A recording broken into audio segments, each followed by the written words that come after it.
fantastičnih dokumentarnih, filmskih, knjižnih, animiranih i inih svjetova, ali puno više o tome danas Elena Bulaja Madunić. Izvolite. Hvala. Dobar dan, hvala svima što ste došli. Hvala Miši na predstavljanju. Mislim, znamo sve epidemiološke mjere i tako, ali budući sam ja zaista udaljena od vas na pristojnoj udaljenosti, mi smo pripremili isto tako malo specifične vizire za koje smo mislili da su zgodni za školsku djecu, pa evo, jedna ideja, mogu se nabaviti jednostavnije od mekanog pleksija. Mi smo printali naše likove, znači mi smo svi Tesla, ali ćemo poslati školama kroz idući tjedan likove iz priča iz davnine koje ste imali prilike vidjeti ovdje, tako da evo, možemo se igrati sa problematičnim situacijama.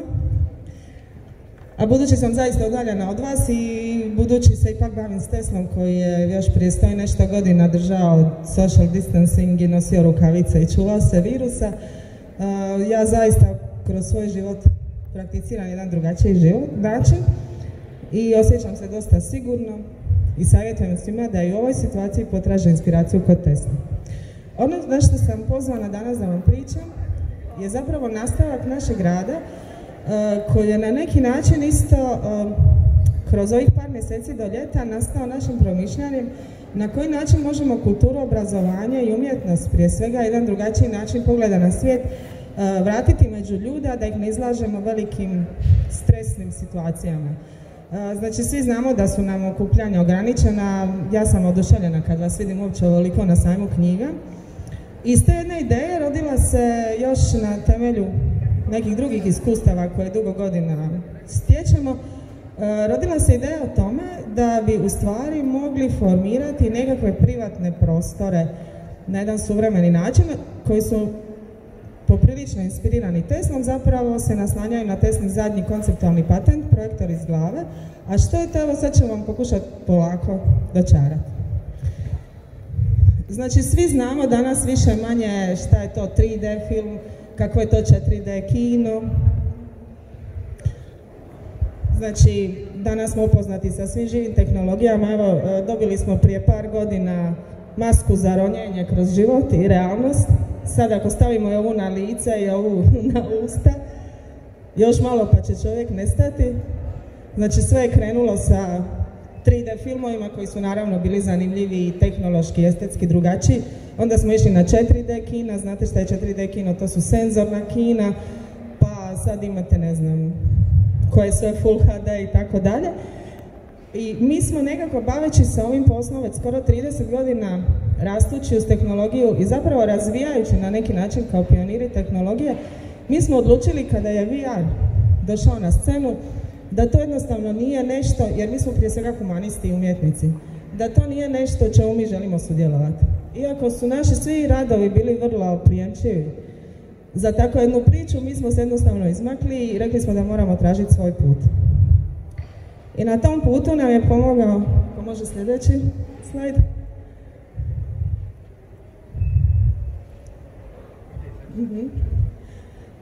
I na tom putu nam je pomogao naravno ko drugi nego naš vjerni prijatelj Nikola Tesla.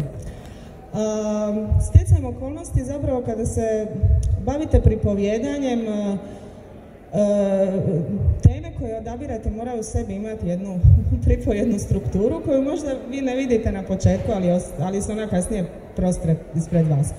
I u početku je bilo čudno zašto se mi kao umjetnici uopće bavimo s Teslom, a na kraju se danas pokazalo nakon 15 godina da je to bila jedna sasvim logičan nastavak našeg rada sa pričama iz davnine i međunarodnom grupom koju smo formirali i senzibilizirali za našu kulturu, znači za područje našeg stvaralaštva gdje smo zapravo vidjeli da svijet zanima, sa područja Balkana prije svega zanima ta jedna mitološka mističnost ili zapravo jedna nedorečenost i života i ljudi, jedna ukorijenjenost u tradiciji koja zapravo ni nema jer je vrlo raznolika i rastresena. I tako smo mi na drugačiji način proučavali Teslu i imali smo sreće da smo naišli na ovaj članak koji ovdje vidite sa desne strane, na Teslin zadnji konceptualni patent projektor iz glave. I to nas je zaintrigiralo, jer Tesla je rekao, očekujem da će uskoro biti u mogućnosti fotografirati misli. Čitajući članak, vi otkrivate zapravo da on priča o tome na vrlo znanstveni način. Znači, na temelju svojih iskustava Tesla je smatrao da vizije koje je imao su morale nastati u njegovoj glavi kao svjetlosni poticaj. Kako su mogle nastati u njegovoj glavi kao svjetlosni poticaj ako svjetlo nije udrilo u niti jedan objekt i vratilo se iz vanjskog svijeta na retinu i dala tu sliku u njegovoj glavi? To je nešto što je njega zapravo okupiralo ne samo pred kraj njegovog života, nego zapravo od početka, i to je nešto što ga inspiriralo da radi dalje. Znači, svi znamo da je Tesla maltene halucinirao turbine koje je kasnije napravio. I dobro je da je bio dobar čovjek, jer od svih halucinacija koje je imao odlučio se baviti turbinama, mogao se baviti nečim drugim. I on je cijeli život svoj posvetio naglašavanju tog fenomena i naglašavanju činjenice da se on nema vremena baviti tim fenomenom. Naravno, mi nismo ni neuroznanstvenici, ja sam završila srednje zdravstveno, ali to nije dovoljno da se bavim proučavanjem mozga na takav način kako je on savjetovao. Ali naravno, znanost, umjetnost, humanistika, život nije segmentiran, život se živi u jednoj cjelini. Mi smo ga počeli proučavati s jedne druge strane i čitajući neke njegove druge članke, lagano smo dolazili do zaključka kako je Tesla stvarao. I ono što je zapravo nas fasciniralo, i vrlo brzo smo to opet otkrili, i to je nešto što je zanimljivo, recimo svi drugi istraživači Tesle koje smo susretali u svijetu mislili su da izmišljamo. Onda kasnije kada bi im slali članke i konkretne činjenice, jer Tesla je jako puno članaka pisao od 1900, znači kad više nije radio u praksi, da je postao Facebook, Tesla je bio najdosadniji Facebook prijatelj, najvjerojatnije, jer bi non stop nešto updateao, objašnjavao, bio najpametniji i tako dalje, jer zaista je bio. Ali te članke nisu više ljudi čitali jer nisu bili praktičnog karaktera. To su bile vizionarske upute za život u 2020. Gotovo pa nevjerojatno. I ono što smo mi tu detektirali, što nam se jako zapravo svidilo kao umjetnicima i humanistima, je da se Tesla, da bi uopće postigao što je postigao, družio i zapravo sebe uranjao u vrlo sofisticiranu umjetnost. Od književnosti do vizualne umjetnosti i glazbe. A evo, kao što vidite na ovom slajdu, znači, ovo su 3 čovjeka koja su bila njegova najveća 3 prijatelja. Jedan je Westinghouse, naravno, jer bez Westinghouse on je bio stvario što je ostvario. A i sam Westinghouse je bio iz jedne zanimljive ruske židovske obitelji. Obitelji velikih filantropa, njegova žena je bila u potpunosti posvećena umjetnosti i kulturi tog doba. Ali no, međutim, njegovi buddies, znači prijatelji, su bili Mark Twain i Stanford White, 2 najbolja prijatelja, zapravo jedan samonikli arhitekt i jedan otac self-brandinga. I Tesla je uvijek naglašavao da se nije zapravo bavio umjetnošću, da nije proučavao umjetnost, nikada ne bi uspio doći do spoznaja do kojih je došao. I tu se vraćamo sad zapravo na način kako mozak radi, čemu služi umjetnost, čemu služi kultura, čemu služi humanistika i zašto ne možemo svi preći na tehnološki dirigiranu humanistiku. Zato što je zapravo sustav kulture umjetnosti, to ne trebam pričati na ovom mjestu, svi dobro znamo da je to sustav koji posebnim metaforičkim konstrukcijama koje kreiraju talentirani ljudi u našim glavama na neki način potiče naše talente koji mogu biti apsolutno suprotni. Znači, jedan inženjer će prije doći do zaključka o nekom svom inženjerskom problemu čitajući dobru poeziju nego samim proučavanjem inženjerstva. I Tesla je to jako dobro znao zato što on takvo iskustvo imao od ranog djetinjstva, jer on je uvijek naglašavao, evo kao što vidite na ovom slajdu, izdvojila sam jednu ženu koja mu je bila najbolja prijateljica. To je bila jedna vrlo zanimljiva slikarica tog doba u New Yorku, jedna od najboljih portretistica sve elite tog doba, i on se družio s njom i zapravo šta je on napravio da bi pokazao kolika je bliska veza umjetnosti i znanosti na tom meta nivou, zamolio je da joj opremi atelje sa umjetnim svjetlom i inzistirao na tome da upravo njegov portret bude prvi portret naslikan u ulju pod električnim svjetlom. Naravno, to je objavio u novinama jer je od Mark Twaina naučio da ako nisi na Facebooku ništa se nije dogodilo. Tadašnji Facebook je bio Scientific America, Electrical Experimenter i tako neki magazini koji ne vjerujem da danas više i postoje. No, međutim, Tesla se zaista trudio da svaki taj iskorak dospije u medije i zapravo da senzibilizira javnost kako je važna umjetnost. I književnost mu je bila na prvom mjestu i tu vidite, izdvojila sam 2 knjige koje su apsolutno odredile njegov rad. To je naravno Goetheov Faust, mislim da to svi znamo. da je uopće došao do spoznaje o principu rotacionog magnetnog polja čitajući Fausta. To mu je bila kao nekakva osobna Biblija. I druga je The Power of the Coming Grace, jedan od prvih science fiction romana u kojem jedna posebna vrsta ljudi živi u podzemlju u sinergiji sa automatonima. U jednom svijetu apsolutne umjetničke i humanističke estetiziranosti i ljepote. Recimo, mogli bi to zamisliti kao jedan onako predivan spoj Art Deco i Art Nouveau na futuristički način. I ta knjiga je duboko inspirirala Teslu i on je zapravo htio napraviti alate kojima ćemo mi moći stvoriti sebi takvu civilizaciju. Tako vam preporučam da pročitate tu knjigu, nemamo ju u prevodu, ali je zanimljiva i na engleskom. Znači, i on je često i naglašavao da bi došao do svojih spoznaja da on zapravo je vrlo malo proučavao druge inženjere i znanstvenike jer se nimao na koga nasloniti. On je bio jedan intuitivni genije kojemu su ideje malte ne padale na pamet i onda bi ih on projicirao iz glave u taj svijet. I evo tu vidimo dva citata zapravo koja jasno to pokazuju i ova litografija Niagare u pozadini. To je isto jedan zanimljiv fenomen. Znači, to je litografija iz laboratorija u gimnaziji u Karlovcu koju je on ugledao i pitao je profesora što je to i malo se raspitao, pročitao Niagari i zapravo vizualni kod, znači ta litografija je u njemu pokrenula kognitivni proces koji ga je zainteresirao da izračuna snagu te vode i da kao dječak od 17 godina jednostavno odluči da će otići na Niagaru i da će napraviti tamo zapravo revoluciju i podariti ljudima alat da žive danas slobodno. Pričamo znači o 1871. godini, o Karlovcu, o jednoj sredini koja je pod austro-ugarskom vlašću u kojoj se zapravo zatvaraju škole višeg ranga, znači otvaraju se sofisticiranije srednje škole, a zatvaraju se visoko obrazovne institucije i Tesla to ne prihvaća. Tesla zapravo ide za znanjem i jednostavno je fascinantno koju je snagu vjere u sebi ima. Ali tu se opet vraćamo na taj projektor iz glave, šta ja ne mogu vama danas objasniti, jer mi to još znanost i umjetnost nisu došli do tog stupnja, no međutim manifestacijama mi polako dodirujemo to područje o kojem je Tesla pričao, da smo mi zapravo uronjeni u jedan svijet ideja, u kojem naša vizualna stvarnost, ako možete, u kojem naša vizualna stvarnost zapravo koja nas okružuje i tekako utječe na naše kognitivne procese i u nama zapravo budi naše skrivene talente ili ih još više zatomljuje. I zato je jako važno u kakvoj sredini obitavamo i zato je lijepo kad odemo u prirodu jer priroda ima svoj unutarnji sklad. Priroda je skladna, a ono što mi radimo ne mora biti uvijek skladno. I to je ono što je zapravo, što smo mi uzeli u svoje ruke, rekli smo u redu, dobro, ovaj segment Teslinog života proučavanja mi razumijemo i mi ćemo se tome posvetiti. I na tom tragu smo mi počeli raditi veliku Tesla izložbu za koju vjerujem ste svi čuli i to je bio veliki izazov jer smo zaista htjeli stvoriti prostor koji će izgledati kao projekcija iz Tesline glave. Kroz koji će svako ko prođe izaći i reći, gle, ja isto mogu biti Tesla.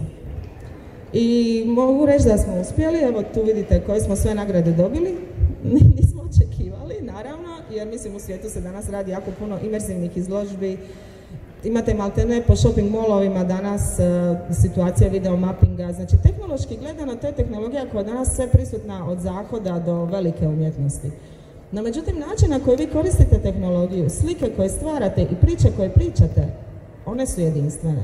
Znači, 2020. je godina u kojoj živimo taj trenutak. U kojoj živimo trenutak kada ćemo tehnologiju koristiti na humanistički način, na način o kojem nam je Tesla pričao, na način koji je fascinantan i koji je fantastičan i u kojem mi zaista možemo uz jednu ekstenziju umjetne inteligencije koju smo stvorili iz sebe, možemo biti super ljudi u pozitivnom smislu, ne u smislu da dominiramo jedni na drugima, već u smislu da zajedno stvaramo slobodniji i lakše istražujemo svoje talente ili pak možemo postati kao, ako se vratimo sad na onaj slajd, možemo mi postati još veće mašine nego šta jesmo i jednostavno se utopiti u toj pretjeranoj tehnologizaciji, izgubiti svoju dušu i malo pomalo postati jedna masa mišića i tijela koja će završiti na nekom smetlištu jer jednostavno više neće biti potrebna.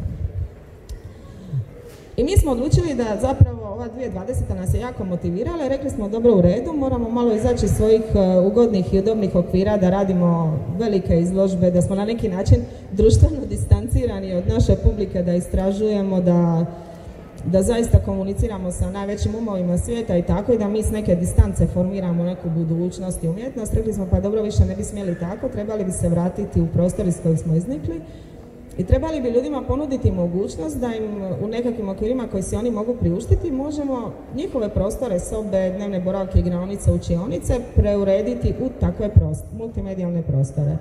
I sad ću vam pokazati par videa da vidite zapravo odakle smo krenuli, jer samo uređenje prostora je samo jedan segment. To je onaj prvi vizualni trenutak u kojem vi ulazite kao kad ulazite u jednu prirodu, u šumu. To je prvi trenutak gdje se vi susrećete sa vizualnim kodom koji vam kroz sadržaj koji vi želite ispričati, znači vi ste već u jednom artificijalnom svijetu koji se rasprostire svugdje oko vas, vi zapravo formirate kognitivnu mapu čovjeka kojem on kao kroz labirint, kao minotaur koji drži nit koju Ariadna treba spetljati do kraja.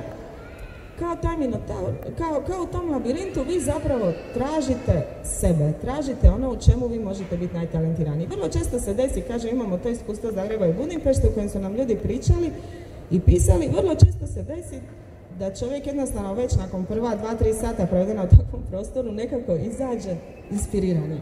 Ali ne nužno, ne tim sadržajem koji smo mi nudili, već jednostavno nekim svojim unutarnjim sadržajima.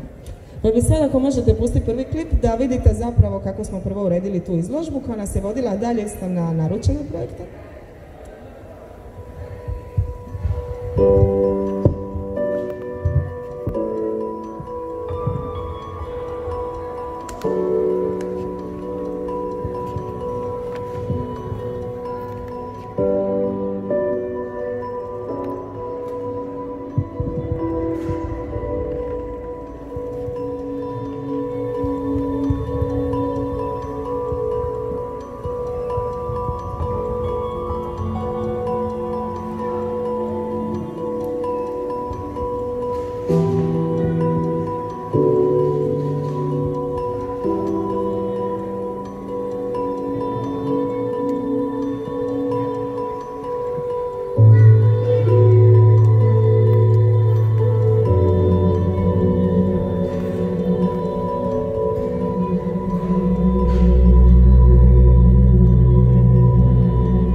Nakon te velike izložbe, naravno, i velikog uspjeha koji smo imali, i zapravo velike ljepote koje su ljudi to doživljavali, preko 100.000 ljudi, jako puno mailova i, mislim, nagrade su u redu, ali najljepše kad dobijete poruke od pravih, živih ljudi.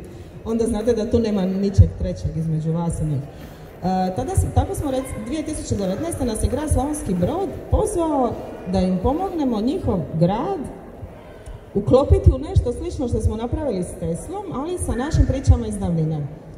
Znači, mi smo zapravo dobili jedan upit da pozicioniramo grad kao grad bajki, ali ne kroz muzej, ne kroz izložbu, nego kroz priču.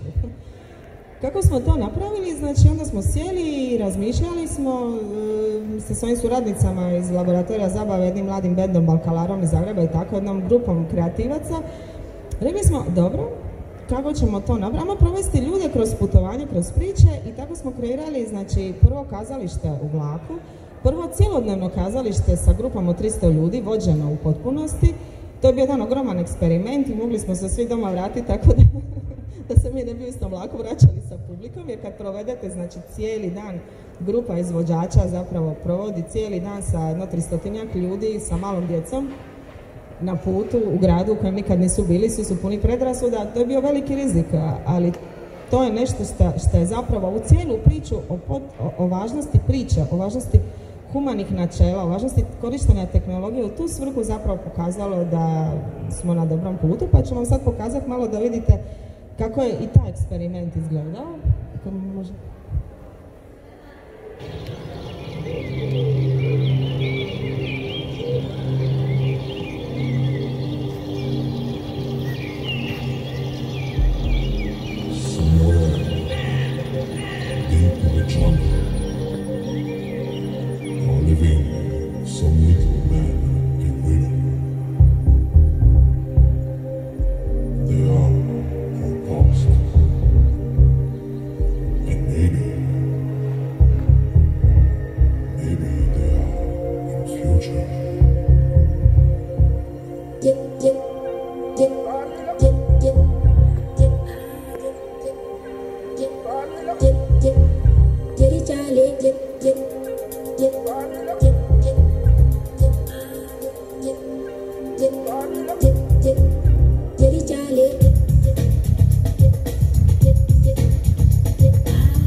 sad sam se ja sjetila ovog dana. To je stvarno bilo toliko lijepo da mi jedva čekamo da to ponovimo, nije lako s Hrvatskim željeznicama, nadamo se da hoćemo. I na tom tragu Slavonski Brod nas je tražio da nastavimo dalje.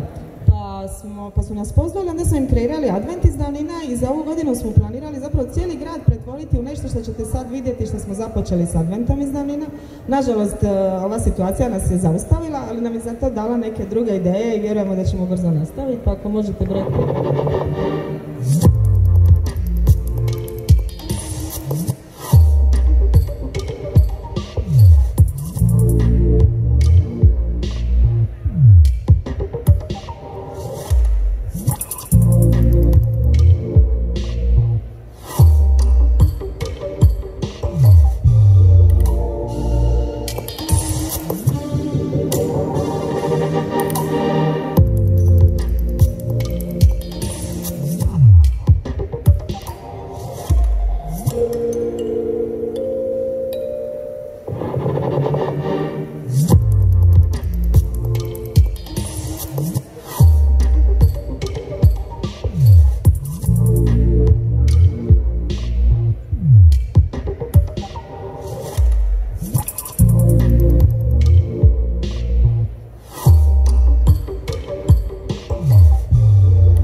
Broj 9. Znači sad ovo što smo vam pokazali je zapravo jedan veliki, to su sve neki veliki projekti koji nisu kućnog karaktera, ali oni se svi mogu dovesti i na jednu puno intimniju razinu. I zapravo smo vidjeli da je ta dimenzija pripovjedanja, da je uloga pripovjedača danas važnija od ičega, ali danas pripovjedač ne može biti sam. Danas pripovjedač mora biti kazalište u malom ili mora na neki način znati koristiti tehnologiju, jer danas publika koristi tehnologiju. I danas pripovjedač mora poznavati zapravo na koji način publika koristi tu tehnologiju da bi je izvadio iz ekrana i da bi je zapravo vratio u humanost. I ovo što ste vidjeli, znači na adventu što smo napravili, to nije bilo ništa puno, bila je jedna pop-up velika instalacija knjige nasred korza, na koji niko do tada na adventu nije dolazio na korzo i bili su ljudi jako skeptični kad smo to montirali, a mi smo svi tako, mi volimo to raditi, tako da mi se ne obaziramo na takve stvari. I prvi dan kad je to već bilo postavljeno, ljudi su počeli dolaziti na korzo. Ja sam bila negdje, ne znam, na putu i onda me nazvala pročelnica i onda sam znala da smo stvarno napravili dobru stvar. Jednostavno je rekla, mi ne znamo šta ste to vi drugačije napravili, ali vi ste promijenili ljudima percepciju našeg grada. Mi smo napravili još nekoliko manjih instalacija pripovjednih i zapravo šta smo mi napravili? Uz tu snažnu vizualnu ekspresiju mi smo zapravo ljudima ispričali priču kroz određeni kod simbola, mitologije, materijala koje smo uzeli, prostora u kojem smo se nalazili. I onda smo to nazvali da je to zapravo Teslin projektor iz glave, jer danas da li mi možemo priključiti određeni uređaj u naš mozak, mada je dokazano da se određena iluminescencija dešava u našem mozgu i tako dalje. Mislim da Tesla na to nije mislio, jer on je bio vrlo inteligentan čovjek i mislim da nije htio da se sve naše misli projiciraju u prostor, jer to baš ne bi bilo zdravo za okolinu. Ali kažem, čitajući te neke druge njegove izvore, shvatili smo da je zapravo bio veliki esteta i da naše doba dolazi. I nakon odrađena ova dva projekta, počeli su prema nama i dolaziti određeni projekti koji su nas opet vratili na ideju da velike prostore zapravo pokušamo pretvoriti u male, intimne i ponuditi jednoj obitelji da ima svoje privatni showroom, kako to nazove, privatno kućno multimedijalno kazalište. I ono što je zanimljivo, možda nam uspije i ta realizacija u Hrvatskoj, ne mogu reći gdje, ali sad ću vam pokazati jedan kanadski projekt. Znači na svemu ovome pozvale su nas 2 općine da im napravimo šume koje pričaju, a budući naši kolege iz Kanade su napravili, zapravo su nas pozvali da im pomognemo artikulirati šumu. Kao, mi bi da ljudi idu kao u našu prirodu, ali ne samo zbog prirode. Dobro. I onda smo od jednih kolega iz Kanade saznali šta su oni napravili i sad ću vam pokazati šta i nadamo se da bi taj iskorak mogao ići u Hrvatskoj na ta 2 lokaliteta. 2020 smo se malo zaustavili, ali to je isto nešto što možemo početi zapravo modulirati za manje intimnije prostore.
vratiti zadnji slajd.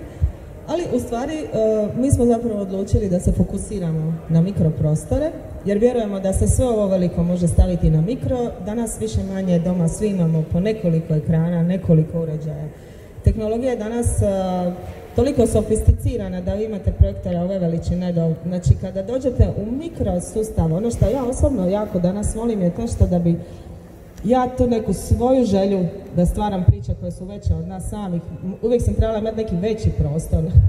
Više to ne trebam imati zato što je tehnologija došla na razinu čovjeka, ali mi je danas još uvijek ne znamo koristiti na razini čovjeka, ali postoje ljudi u svijetu i mi se trudimo, to nije velika, ali to je jedna mala grupa ljudi koja je vrlo, vrlo uporna. Mi dolazimo iz istog svijeta medija, znači iz istog svijeta koji generira Netflix, mi zapravo želimo generirati nešto novo, nešto drugačije.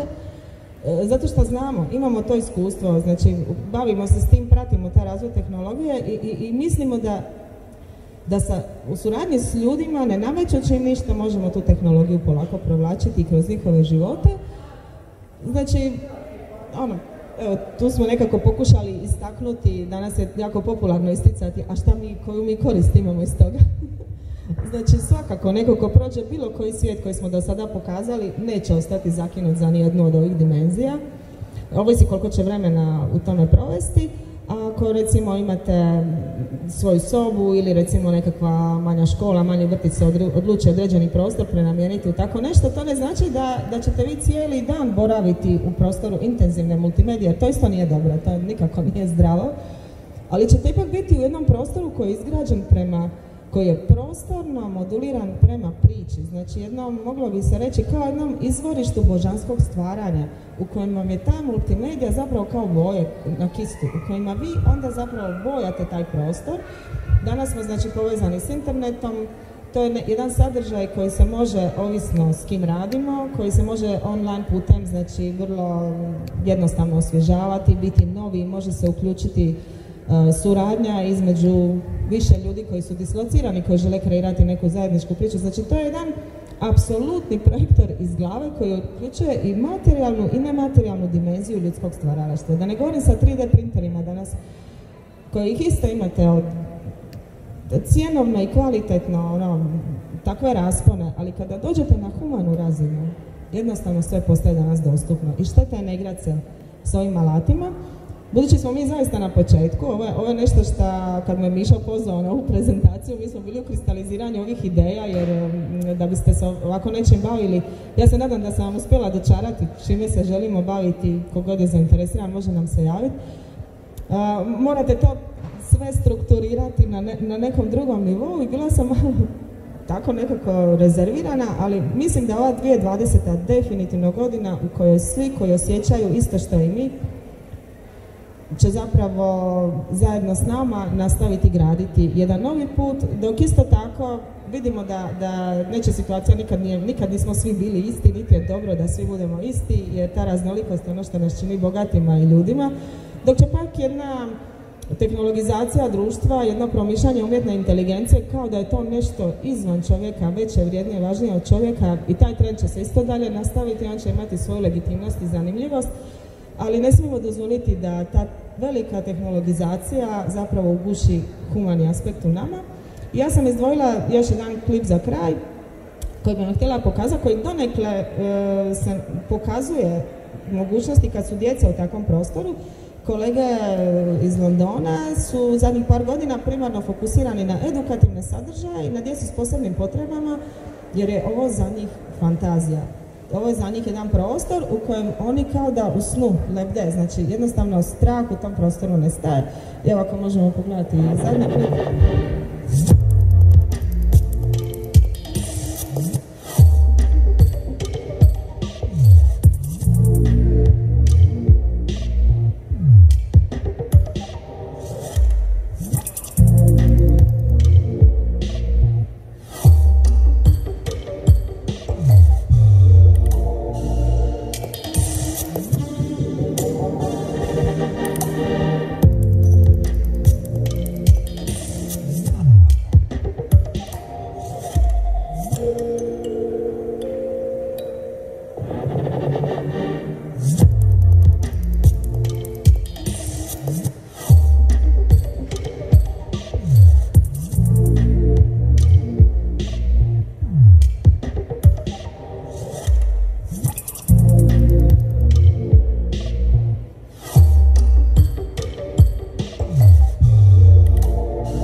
Otprilike, to je sve što sam ja pripremila. Ako imam nekih pitanja,